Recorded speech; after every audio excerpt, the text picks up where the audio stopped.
సముద్రంలో ఇలసగా పిలిచే చేప నీటికి ఎదురీదుకుంటూ నదిలోకి చేరుతుంది.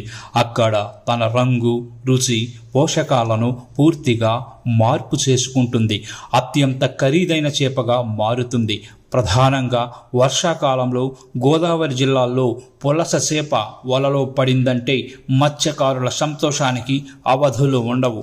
ఎంతో ప్రాధాన్యత సంతరించుకున్న పులస చేప ప్రస్థానం, పోషకాల మార్పులపై Central Institute of Fisheries Technology ప్రత్యేక అధ్యయనం చేసింది. కానీ ఇలస నదిలోకి వలస వచ్చాక పులసగా మారి సముద్రంలోకి తిరిగి వెళుతుందా లేక నదిలోనే ఉండిపోతుందా అనే సందేహాలు శాస్త్రవేత్తలను వెంటాడుతున్నాయి.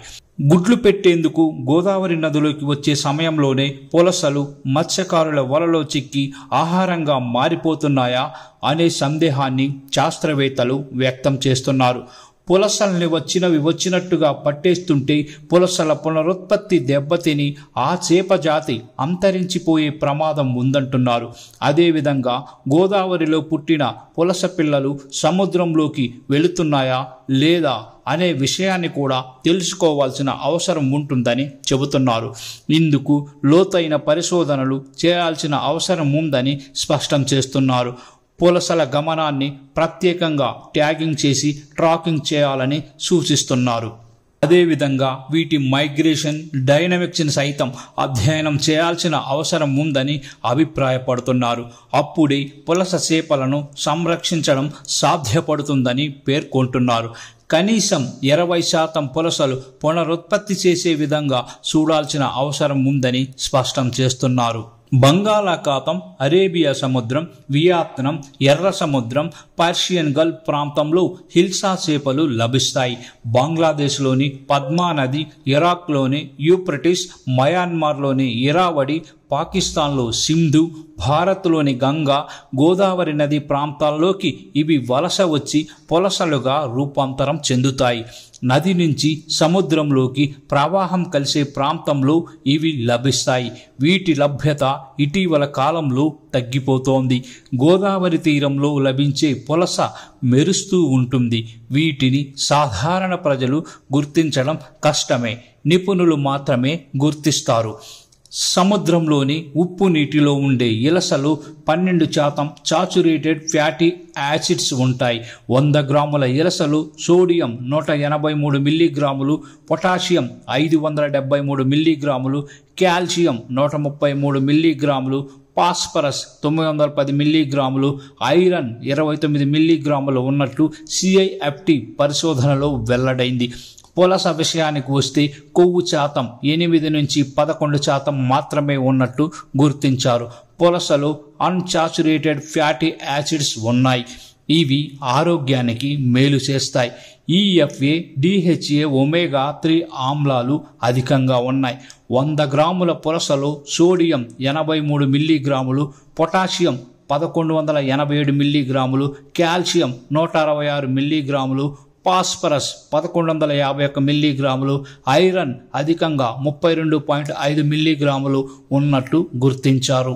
రివర్ మౌత్ వద్ద లభించే ఇలస చేపల్లో కొవ్వు శాతం అత్యధికంగా 17% ఉన్నట్టు నిర్ధారించారు. ఇలస నుంచి పులసగా మారే సమయంలో దీని పోషకాలలో వ్యత్యాసం, మార్పులు స్పష్టంగా తెలుస్తున్నాయి.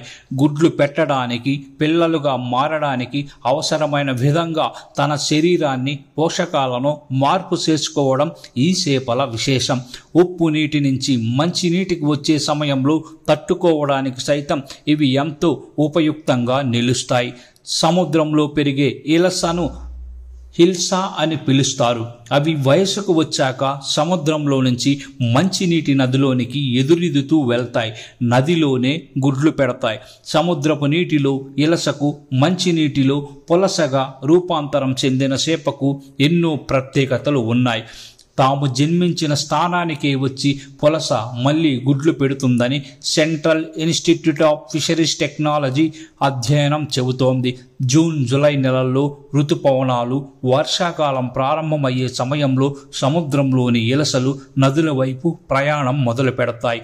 నదుల్లోకి వీటి రాక నవంబర్ వరకు కొనసాగుతుంది. వర్షం కురిసిన సమయంలో నదుల్లోని బురద నీరు సముద్రంలో కలుస్తుంది. దీనిని గుర్తించి ఉప్పు నీటి నుంచి మంచి నీటి దిశగా ఇలస తన ప్రయాణం ప్రారంభిస్తుంది. వర్షం తగినంత లేకపోతే వీటి వలస ఆగిపోతోంది. పులస జాతిని సంరక్షించుకోవాల్సిన అవసరం ఎంతో ఉంది. ప్రధానంగా నదులు కలుషితం కాకుండా చూడాలి. అప్పుడే ఆరోగ్యకరమైన చేపలు లభిస్తాయి. ముఖ్యంగా ఇలస నుంచి పులసగా మారే మార్గంలో వాటి ప్రయాణానికి అవరోధాలు లేకుండా చూడటం ఎంతో అవసరం. వీటిని పట్టుకోవడంలో ఒక నియమం అనేది లేదు. నదిలోకి వచ్చిన వాటిని వచ్చినట్టుగా పట్టేస్తూ ఉంటే పునరుత్పత్తి దెబ్బతింటుంది. అదేవిధంగా పుట్టిన పిల్లలు సముద్రంలోకి వెళ్తున్నాయా లేదా అనే విషయం కూడా గమనించాల్సిన అవసరం ఉంది. గుడ్లు పెట్టిన పులస నదిలోనే ఉండిపోతుందా లేక సముద్రంలోకి తిరిగి వెళుతోందా అనే విషయాలను అధ్యయనం చేయాల్సి ఉందని ప్రిన్సిపల్ సైంటిస్ట్ ICAR-CIFET విశాఖపట్నంకు చెందిన డాక్టర్ బి మధుసూదన్ రావు అంటున్నారు. కాబట్టి మనం పులస జాతిని సంరక్షించుకోవాల్సిన అవసరం ఎంతైనా ఉంది. ఈ దిశగా అడుగులు పడాలని కోరుకుందాం.